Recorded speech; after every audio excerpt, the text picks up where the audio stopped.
Hello बच्चों, आपका स्वागत है अनअकैडमी के चैनल नीट यूजिंग 10 पे। इस चैनल की खासियत ये है कि विद इन 10 मिनट्स में आपको टॉपिक बताऊंगा। इवन न्यूमेरिकल के थ्रू आपके जितने भी डाउट्स हैं वो क्लियर होंगे। तो रिवीजन करने और सीखने में आपको बहुत कम टाइम देना पड़ेगा। मेरा इंट्रोडक्शन बच्चों, मेरा नाम आदित्य कुमार है। मैंने बीटेक किया, मेरी ब्रांच इलेक्ट्रिकल इंजीनियर थी। ऑलमोस्ट मैं 6+ ईयर से फिजिक्स पढ़ा रहा हूँ। मैंने कैरियर पॉइंट कोटा में पढ़ा है, Aakash institute South Ex New Delhi में पढ़ा है। अब मैं अनअकैडमी में फिजिक्स का एजुकेटर हूँ। अनअकैडमी इंडिया का लार्जेस्ट लर्निंग प्लेटफॉर्म है, जहाँ पे मिलियंस ऑफ बच्चे जुड़े हैं। यहाँ पे इंडिया के टॉप मोस्ट फैकल्टी हैं। तो जल्दी से इसका सब्सक्रिप्शन ले। इसके लिए क्या करना है आपको, अनअकैडमी लर्निंग ऐप को डाउनलोड करना है, गूगल प्ले स्टोर से इसको इंस्टॉल करना है, उसके बाद गेट सब्सक्रिप्शन पे क्लिक करना है। इसके फीचर्स देखिएगा तो इसमें डेली लाइव क्लासेस होती है, शेड्यूल फिक्स रहेगा। आप कमेंट सेक्शन में जाके टॉपिक डिस्कस कर सकते हैं, टीचर से सारे डाउट्स क्लियर होंगे। डाउट सेशन रहता है, ठीक है। फिर क्विजेस होती है, हर एक टॉपिक खत्म करवाने के बाद पोलिंग के मोर इंटरेक्टिव वे में आपको सब्जेक्ट सिखाया जाता है। स्ट्रक्चर कोर्सेस है। एक बार आपका मान लीजिए आप सिलेबस, आपका स्ट्रक्चर कोर्सेज का मतलब बच्चों, सिलेबस सिलसिलेवार ढंग से और पूरा खत्म होगा, ठीक है। लिमिटेड एक्सेस का मतलब एक बार सब्सक्रिप्शन आपने ले लिया तो जितने कोर्सेज रिकॉर्डेड हैं उसको एक्सेस कर सकते हैं, और जितने कोर्सेज चलेंगे रनिंग में आप किसी को भी अटेंड कर सकते हैं, है ना। इवन आप मान लीजिए फिजिक्स के 10 टीचर्स हैं तो किसी की भी क्लासेस आप ज्वाइन कर सकते हैं अपनी कंफर्टेबल डिवाइसेस में, लैपटॉप, फोन, टैबलेट, ठीक है। इसके चार्जेस देखिए 6 मंथ के बच्चों, ये 24K है। जो 10% का डिस्काउंट मिल रहा है यहाँ पे 30K है। यहाँ क्या है 36K है, जो 10% का डिस्काउंट मिल रहा है। ये तीनों डिस्काउंट आपको मिलेगा रेफरल कोड मेरा आदित्य यूज करने पे। बच्चों बहुत इंपॉर्टेंट अनाउंसमेंट ये है कि अक्टूबर 24 2020 से ये प्राइसेस बढ़ के देखिए 6 मंथ का है, जो रेफरल कोड यूज करने के बाद कितना हो जाएगा 25,200। एंड 12 मंथ का 27 की जगह क्या मिलेगा 34,650। और 24 का देखिए 32 है तो ये हो जाएगा 50,400। और ये हो गया आइकॉनिक का आपका प्राइस। अब सबसे जल्दी से जल्दी आप सब्सक्रिप्शन ले, ठीक है। अब बच्चों हम वर्कडन डिफाइन कर रहे हैं। तो वर्कडन डिफाइन कर रहे हैं हम लोग बेटा। अब हम आइसोथर्मल प्रोसेस के बारे में देखते हैं। अच्छा, फर्स्ट लॉ ऑफ थर्मोडाइनमिक्स आपने, मैं बता रहा हूँ first law of thermodynamics. First law of thermodynamics, first law of thermodynamics में आपने क्या पढ़ा, डेल क्यू इक्वल टू होता है del U plus del W plus del U, या इसको ऐसे भी लिख सकते हैं del U plus work done, right. तो बताइए यहाँ पे बेटा, इंटरनल एनर्जी के बारे में आपको डिटेल्स में और बताऊंगा, बट यहाँ सुन लीजिए। इंटरनल एनर्जी डिपेंड करता है टेम्परेचर पे। इंटरनल एनर्जी किस पे डिपेंड करता है, internal energy depends on temperature, right. Only depends on temperature, याद रखिएगा। तो यदि टेम्परेचर किसी का कांस्टेंट है, मैंने क्या बोला, टेम्परेचर तुम क्या कर रहे हो, आइसोथर्मल का मतलब क्या, टेम्परेचर कांस्टेंट, मतलब PV equal to NRT ideal gas equation ये होगा। बताइए ये टेम्परेचर कांस्टेंट तो कौन सा equation, P1 V1 equal to P2 V2, है ना।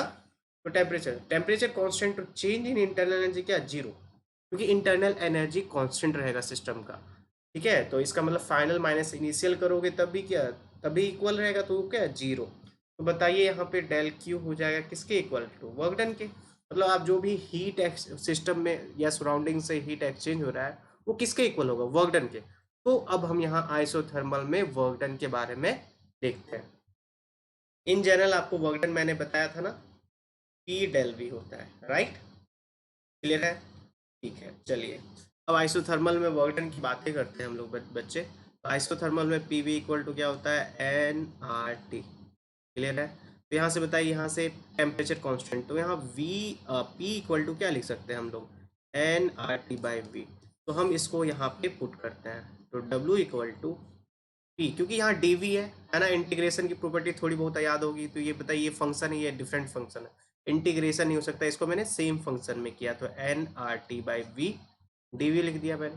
ये limit V initial V final लेके चलिए। चलिए कि क्या बात करें बच्चों हम लोग, work done in isothermal, work done in isothermal process, isothermal process. Clear है। चलिए देखते जाते हैं। बताइए डब्ल्यू इक्वल टू क्या लिखेंगे, फिर से एन आर टी कॉमन ले लेंगे क्योंकि ये टेम्परेचर कांस्टेंट बाहर आ गया, V initial V final, D V by V. बताइए इंटीग्रेशन इसका 1/x dx का इंटीग्रेशन क्या होता है, लॉग x, राइट। ये ln होता है, ln x भी कर, यहाँ बेस क्या होता है e, ध्यान रखिएगा। w इक्वल टू बताइए क्या हो जाएगा, एन आर टी अब क्या हो जाएगा बेटा, ये हो जाएगा log v, और ये ब्रैकेट में v final minus v initial. चलिए आगे लेके चलते हैं। तो w equal to N R T log v final minus v initial, v2 मान लीजिए, इसको v1 मान लीजिए, ठीक है ना, ऐसे याद करने में आसानी होगी। तो N R T log v था ये, लॉग बेस यहाँ बेटा याद रखिएगा e है, तो क्या लिखेंगे v2 माइनस लॉग क्या v1।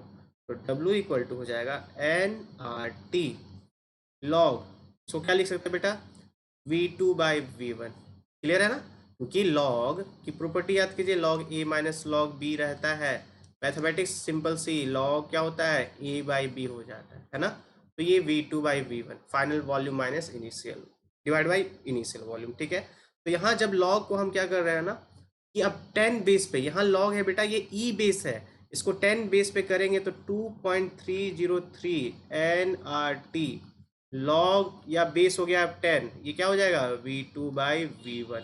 Clear, this is work done for isothermal. यहाँ पे लॉग है ना, ध्यान रखिएगा, यहाँ पे लॉग बेटा, ये लॉग बेस क्या रहता है ई, इसको हम ln लिखते हैं, ठीक है ना। अब log 10 करेंगे तो 2.303 से मल्टीप्लाई करेंगे, ये हो गया।